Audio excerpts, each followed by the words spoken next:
Let's start with the number one storyline I have, man. Brock Purdy, or as I like to call it, Purd Sanity. Looks like that shit is over.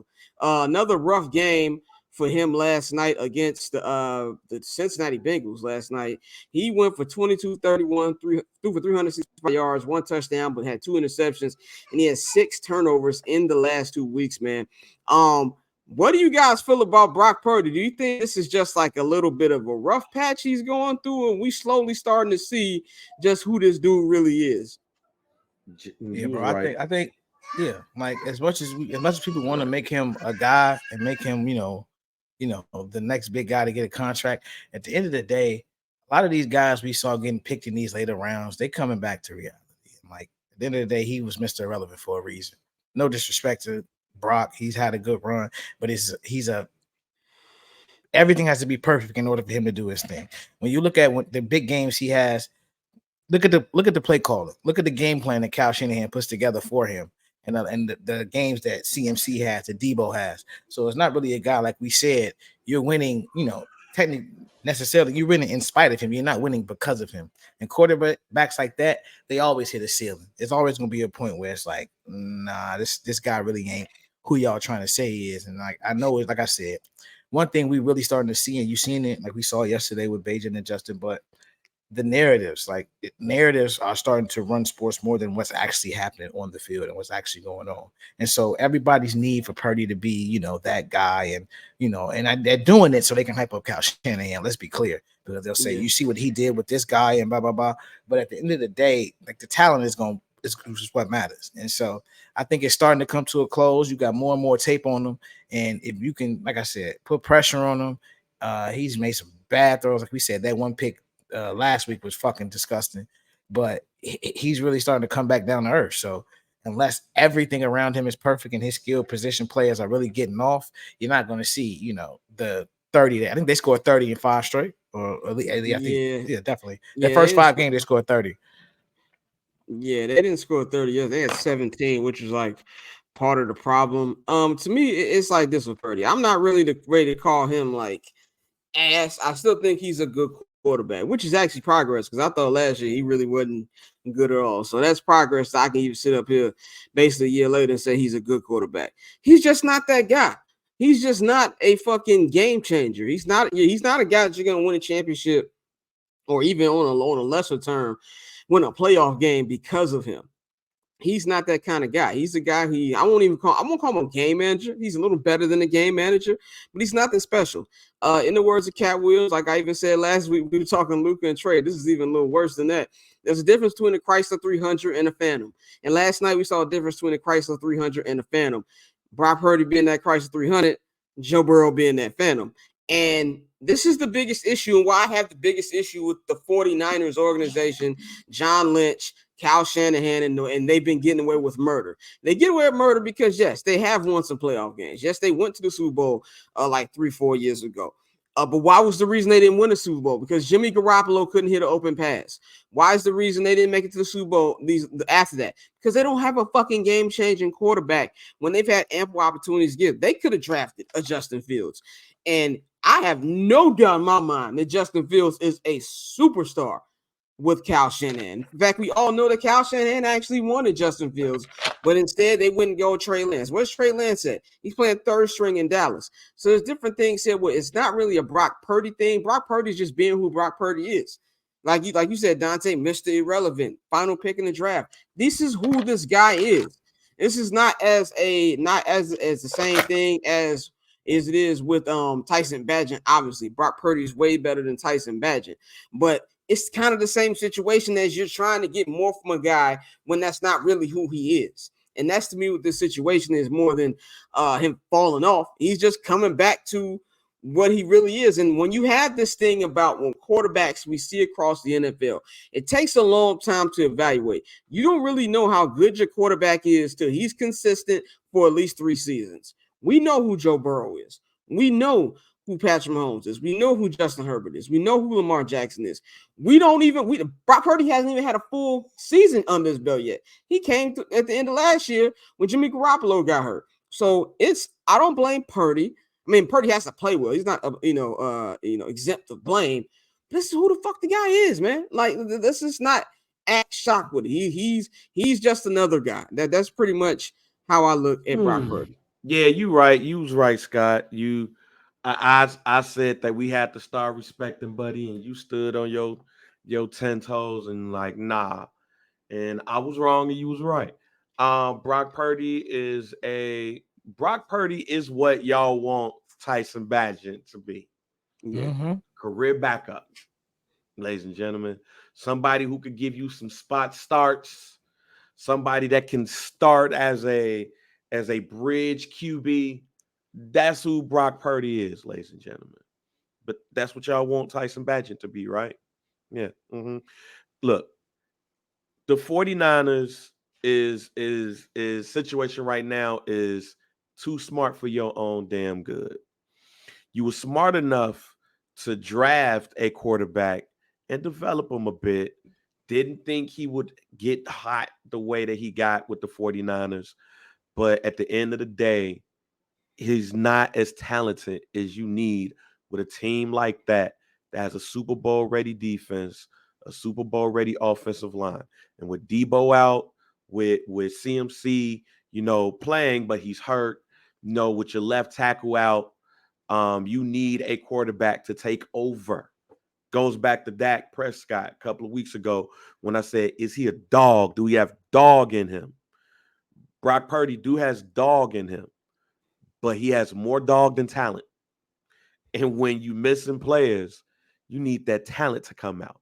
And he, over 300 yards, I think, in that game. He had a touchdown, but he had 2 interceptions. So he's that dog that can't make mistakes. And if you make a mistake, it's a problem. That's simply what it is with him.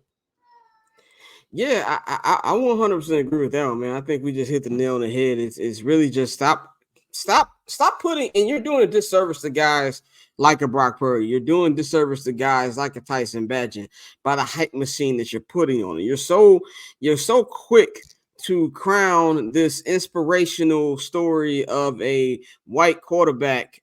You know what I'm saying? So you're so quick to do that. You know what I'm saying? So, and it does a disservice to the player. It does a disservice to the team. It does a disservice to the fan base because most of them, they stupid. They don't know what the fuck they're looking at. So they're going to hear the bullshit y'all saying. And so when they fail, now we got to shit on them. Now I got to sit up here and shit on a Brock Purdy when Brock Purdy is just being who the fuck he is. Now I got to sit up here and shit on a Tyson Badgett for just being a Tyson Badgett. It's unfair. Yep. So I'm blaming the fucking media. It's your fucking fault for hyping these dudes up on the podium. You know what I'm saying? And you go up there, we have, is Brock Purdy elite? No, nigga, it's not elite. It's kind of like with Dante, what you said a couple weeks ago. It's like the NBA superstar shit. Everybody in the NBA superstar. I have a parameter like this. And my grandma don't know who the fuck you are. You not an NBA superstar. My grandma don't watch no basketball. She know who LeBron James is.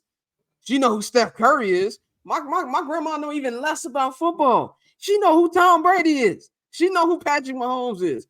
You know what I'm saying? If I ask about Brock Purdy, she gonna be like, who? So now y'all keep putting these people on a pedestal before they do enough to get to that spot. And now we got to sit up here and blame the kid for being him.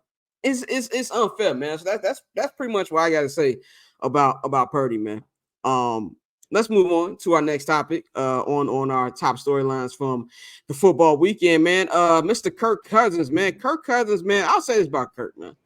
Kirk to me is a better version of Dak Prescott, as in both these guys are not bad quarterbacks. They're just not cutting the mustard.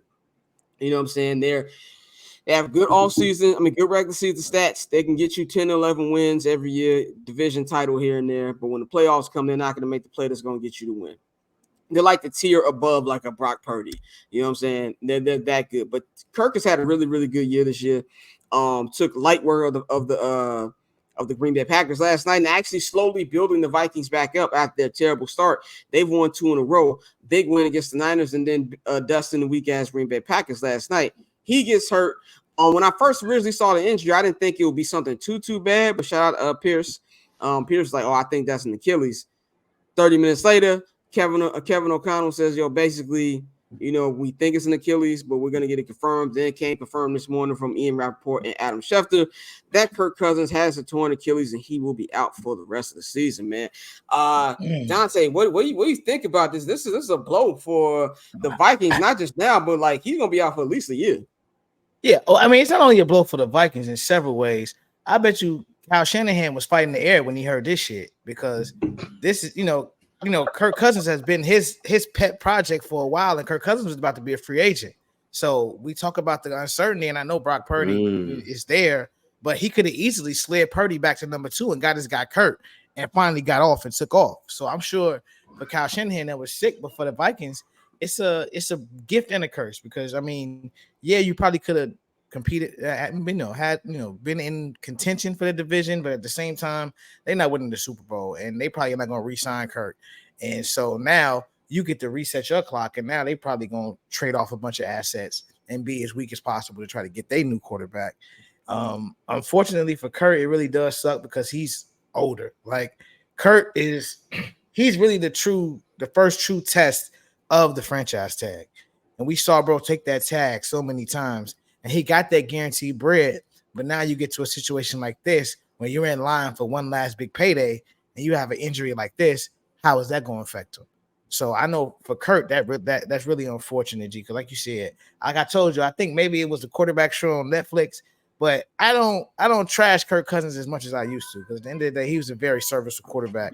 He was a very solid dude, believe what you want to believe with all the fucking vaccine shit. But other than that, on the football field, I have no issues with Kirk Cousins. So, it's unfortunate like that he ended up going like that at this age for him to have that type of injury.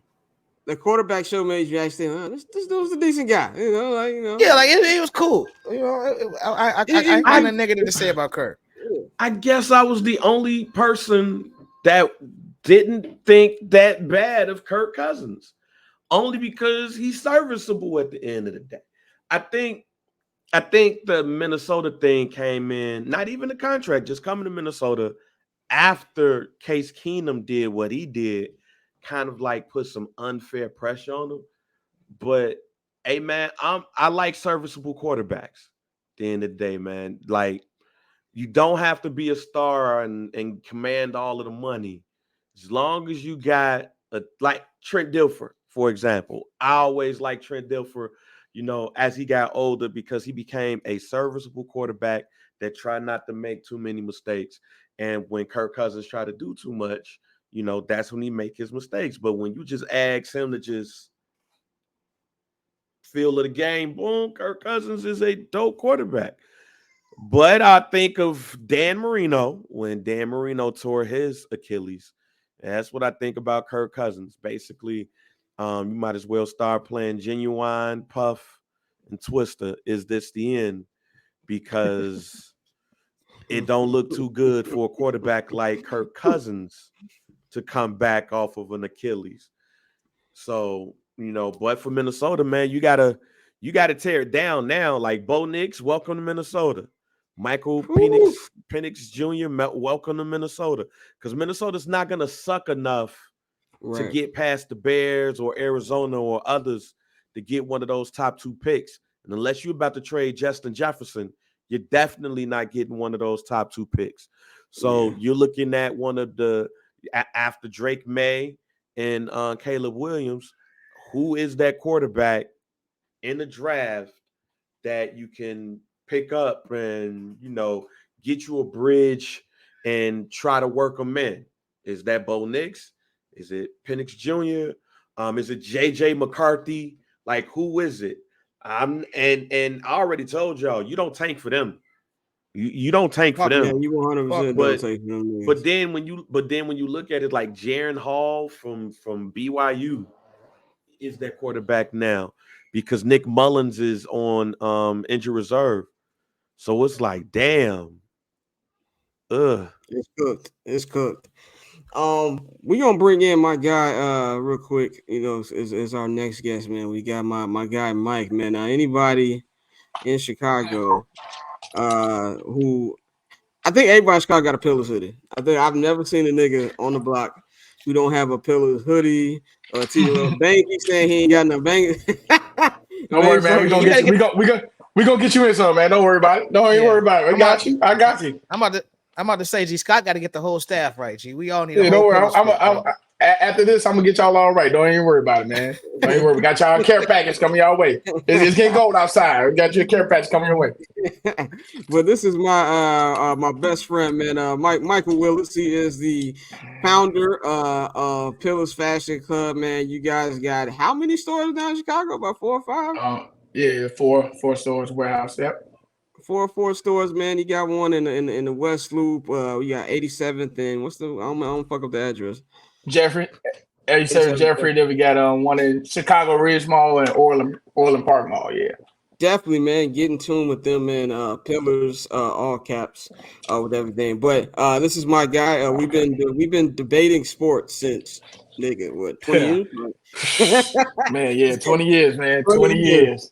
20 years since the Curie hallway days, man. So we bringing them in the middle of our conversation. We've got about 18 minutes left on the actual first hour. Then we're gonna move the rest of the show to Patreon. But we're gonna continue to talk about the top storylines from the NFL for the football weekend. Let's talk about what's going on in Tennessee right now, man. And the Will Levis era. I feel like the Will Levis era has begun. He played yesterday. Replacing my man Malik Willis. He had 19, he went 19-29, 239 yards passing, 4 touchdowns, and looked like DeAndre Hopkins was reinvented last night. Like I ain't seen him play that well to me. So, I got a nigga that can throw. I'm gonna give it to Mike first, man. What did you think about what you saw from Will Levis? Do you think that the Titans have a guy? Or should we pump the brakes on it? Pump the brakes. He definitely did a good job. So you want to congratulate him on that. But also, these teams don't prepare for these certain quarterbacks. You know what I'm saying? So you have no scouting on him. And that's with most quarterbacks. If you coming in fresh and things like that, a rookie, a backup, any sort of thing like that. But he would definitely was passing the ball very well. He looked good out there. Even when he got drafted, I'm straight on Will Levis. I don't. It's something about now with these quarterbacks, they want them to be, if you're a big, tall, white boy that could throw it hard, they think you're great. Because they see Josh Allen, they like, real shit, they think you're great, just like Drake made. I'm straight on that man. I'm not, I'm not taking him. You know what I'm saying? But I cannot what Will Levis did. I'm not wishing nobody downfall. I hope he does do well. But I can't just go off of one game. You know what I'm saying? Let's see how it progresses, things like that. Me personally, I can't go off one game. Yeah, I mean, yeah, that's true. That's kind of like the theme of today's episode too, man. Is pump the brakes. Yeah, right. You hit the nail on the head, man. If you white, it's all right. If you white, you tall, you got a little arm on you. You know what I'm saying? The NFL, Boy, like, hey, don't be a nigga and run. They ain't fucking with you. So I agree with that. I did see some things from Will Levis that I liked. Considering that I expected nothing from him when he was drafted. I mean, I remember being at the draft and that nigga was there all day. Like he was there all day waiting to get drafted. So the fact that he showed something was good, and let's be very clear, it's not hard to be better than fucking Ryan Tannehill. So I think that this is something that at least if you're a Titan fan, you have something to watch. Or Malik, I wasn't trying to go in on black man, especially with this barber's chair fake allegations. News. Allegations. I hate black quarterbacks. I forgot about that. You're right. But I root for all black quarterbacks. Yeah, and we have these debates about Lamar all the time. I'm not a black quarterback hater. I'm just, not the biggest. Lamar's great. Lamar's great, but that's a different story. Go ahead. I didn't say Lamar wasn't great. He's great. Lamar's better than Josh Allen, but go ahead. Go ahead, though. Go ahead. We're not talking about that right now. Go ahead. We're not gonna get to it. That's another Christmas argument. But yeah, so there were some things I saw that I liked from him. Of course, defenses are gonna adjust. That's what defenses do. When you got actual film on a quarterback, you can adjust and try to play better. But I like what I saw from him. Bang, what'd you think about Will Levis? I agree with Mike. Look, when you got somebody that you can't prepare for, nights like this happen. And when you look at some of the plays, man, he got bailed out a lot yesterday. Like he got bailed out by D-Hop a couple of times. So I mean, I don't want to shit on Buddy Day because throwing 4 touchdowns in your first game You know what I'm saying? That's Al Bundy shit right there. You can retire, put your hands in your pants, and be like, yo, back in my day, I scored 4 touchdowns and stuff like that. But when you got tape, shit different. That's we gonna see what it is when you got the tape. The tape don't lie. It is. We go and do I think Will Levis could be something in the NFL? Yeah, I think he could be a middle of the road, back half QB. You know what I'm saying, and be okay. All right. I think Will Levis is gonna have a long career in NFL as a starter, backup, like Jeff George, you know what I'm saying. Except Jeff George is probably more talented than Will Levis because Jeff George, if he didn't have any issues, would probably be a Hall of Famer right now. So it's saying a lot.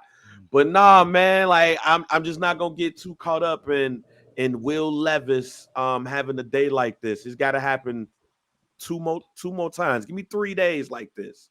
You give me 3 straight days, then I'm gonna give you a little bit of respect. I gave Brock Purdy as respect, so he got to give me 2 more games. He give me 3. That's 21 days. That's a habit. So it takes 21 days to make a habit. So 21 days. We get 3 weeks of Will Levis doing what he just did right there. Then I'll jump out the body, but not now. Dante, what you think, bro? Yeah, no, I agree, bro, 100%. Like, I mean, we all knew the hype around him in the draft, and even though he failed, we knew the talent that he had. So, I mean, first day, no tape, all fresh off the bench.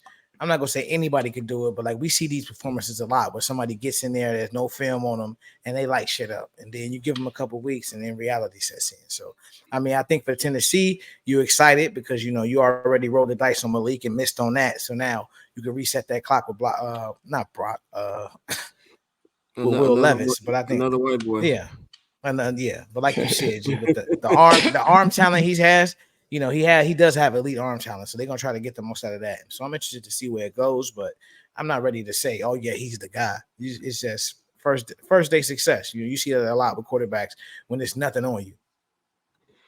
Yeah, man, I agree with all that, man. Let's move on to our next storyline. Tyreek Hill, man, the cheetah. This dude is having a crazy season. The Miami Dolphins won again yesterday, 31-17 over the New England Patriots. Tua, I don't know how to pronounce. How do you pronounce Tua's last name? So I can not Tagovailoa. Tagovailoa. Tua Tagovailoa. Okay. Tagovailoa. Yeah, I can pronounce Giannis' last name, but this nigga name I be fucking up all the time. Tagovailoa. Do it. Tua Tagovailoa. There we go. This nigga, right? This nigga was 30-45 on the field, had 324 yards passing, 3 interceptions, 3 touchdowns, 1 interception. Yeah, I said from the field. Passing. Tell you I've been watching basketball this weekend. But Tyreek Hill had 8 receptions, 112 yards, and he had a touchdown, man. His longest 42-yard pass from Tua. He is the first player in NFL history to have 1,000 receiving yards in the first 8 games of the season. My question to y'all is is he having the greatest season by wide receiver ever? Because he's got 8 games. He's looking 2K in the eye. So I'm gonna do this. I'm gonna go first because I got to dip in a minute. Okay. I gotta wait till the season is over with. But this on pace shit is shit I ain't never seen before. Ever. To have this many passing yards, receiving yards, and the season ain't even halfway done yet. It's some shit I ain't never seen before, and it's weird. This is weird. Like, this is supposed to be a passing league, but this year is supposed to be all about defense. But this man has done this, and we was just talking shit about Tua as if he was a good quarterback or not. Like, fam, for real? All you got to do is send this dude on the go route and just throw the ball. Playing football with Tyreek Hill is like playing football in your front lawn with your friends, and you just so happen to have the bad dude named Man, who's the fastest dude on the block. And you just the stationary quarterback, and you like hike, and he just run. And you just go from Lockwood from Hirsch to goddamn Lemoyne, just throwing this nigga the ball up, and he just run. Like his family is where's Tyreek Hill from?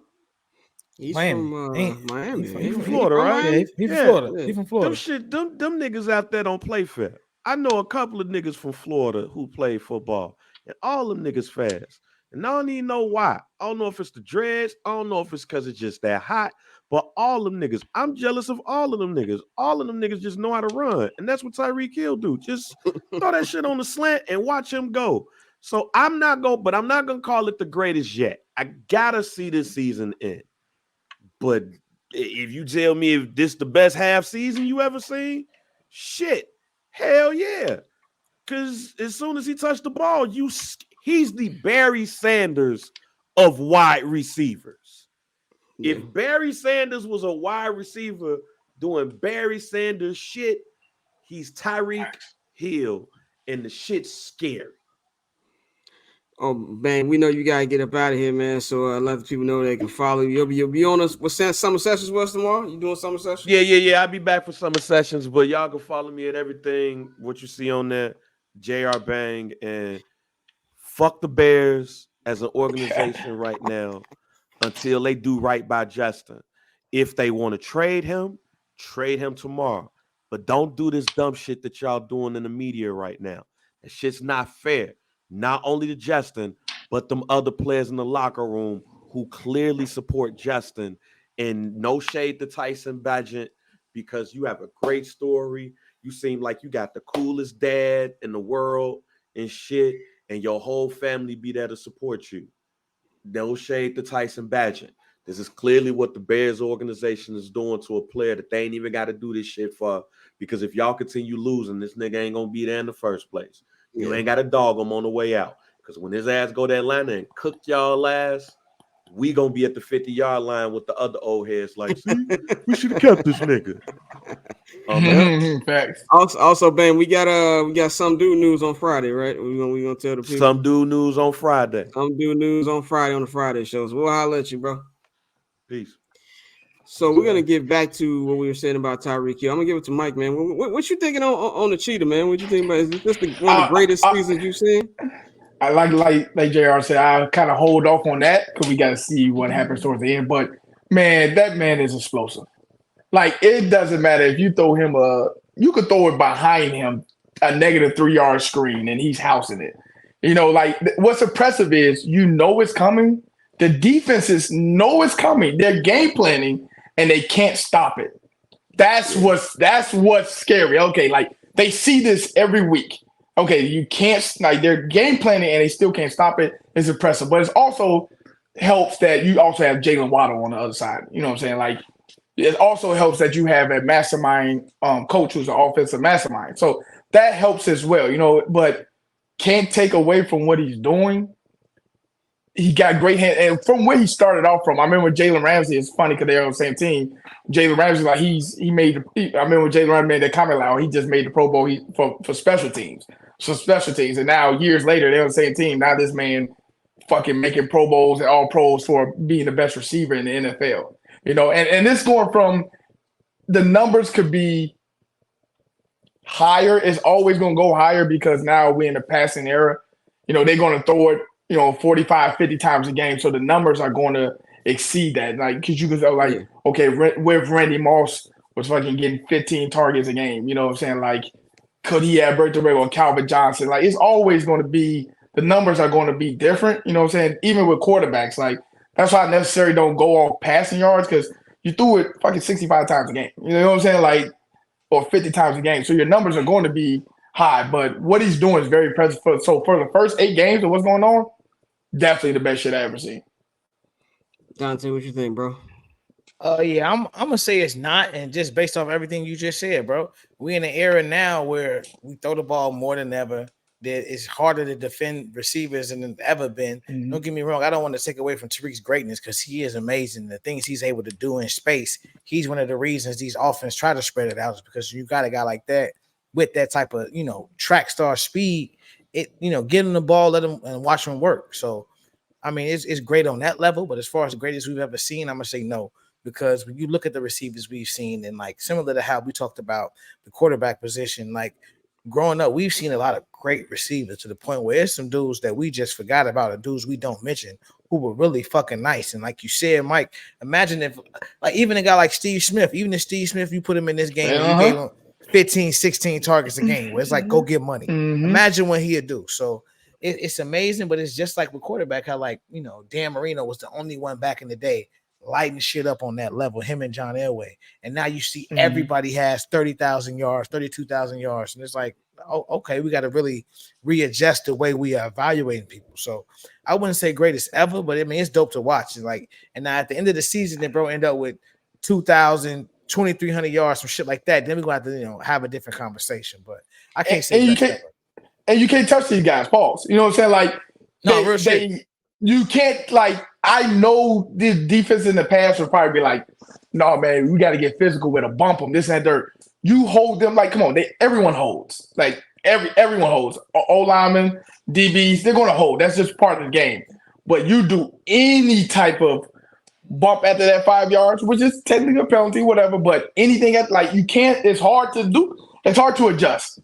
It just really is. But he's something special because that speed is something special. But I'm not gonna hold you, man. Like, I think the man scored a touchdown, took the phone, and did a backflip while taking the selfie. G, hold on, G. I'm like, come on, G. Like, come on. That's wild. Like, that's my man is running past people and putting the peace sign like he's Sonic. Come on, man. We got, like, and y'all prepared for this, bro. So it's like, it's crazy. It's crazy though. I'll say this: we're gonna have about 10-15 minutes left on the first hour because we do have one segment I want to get on here before we go to the Patreon hour. But my thing is, I like you said, Dante, like, we grew up in the era with a lot of great wide receivers, man. Like T.O. Oh my god, yeah, like, you know, T.O. is, you know, and I think because T.O. be on the videos, we kind of forget just how cold T.O. was.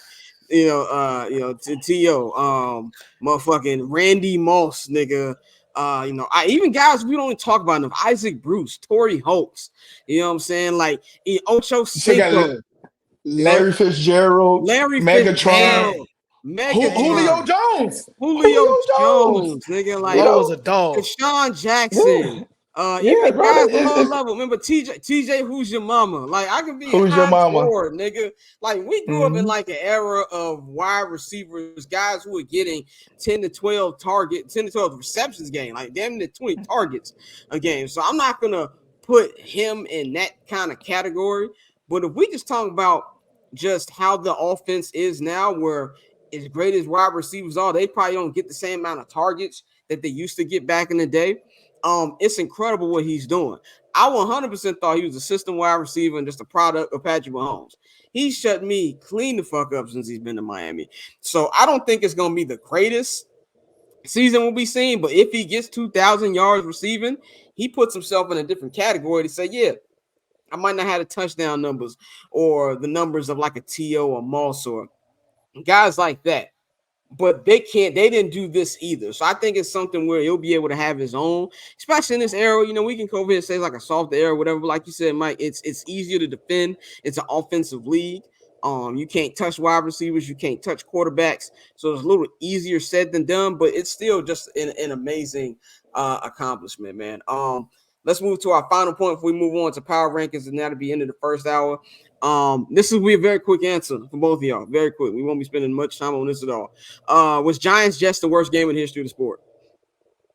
Yes. You know what? The most disgusting shit before was it Patriots and Bills when the Patriots only threw it like 3 times? That was nasty. I'm not finna let you hand the ball off all day and you win. Like, come on, they passed it 3 times. I think that was more nasty, but yeah, that's up there though. That Jets and Giants stuff is up there. You really got to go back to one of them 1906 games where there was no forward right, passes type shit. Right. This type of terrible game like that. I'm like, oh hell no, ain't no way. I mean, every Bears game is a bad game as well. So how many times the Bears game seen a 13-10 score? But it was just Tommy DeVito had -1 yards passing. Like, it's just get this nigga off the court. the shit that It's only unacceptable. on barbershop. Only on barbershop. But yeah, that type of shit is unacceptable, dog. Like 8 yards from Tyrod 10 to Grant. Tyrod got hurt, so I shoot some bill. But that game was disgusting. Even more disgusting was the way the motherfucking Jets won that game. Like, what the fuck? Yeah. Giants. What the fuck? The Jets are staying above float, and that defense and that coach, believe it or not, you gotta give him credit. You gotta give him credit.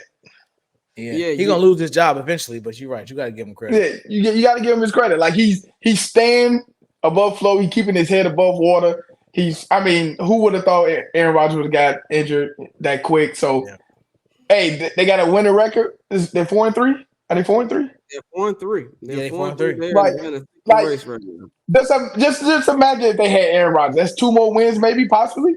You know what I'm saying? Like you never know. You know what I'm saying? So you got to lean on that defense. Make sure just Zach Wilson doesn't make a mistake, and just run the ball and just see what you can do. Yeah.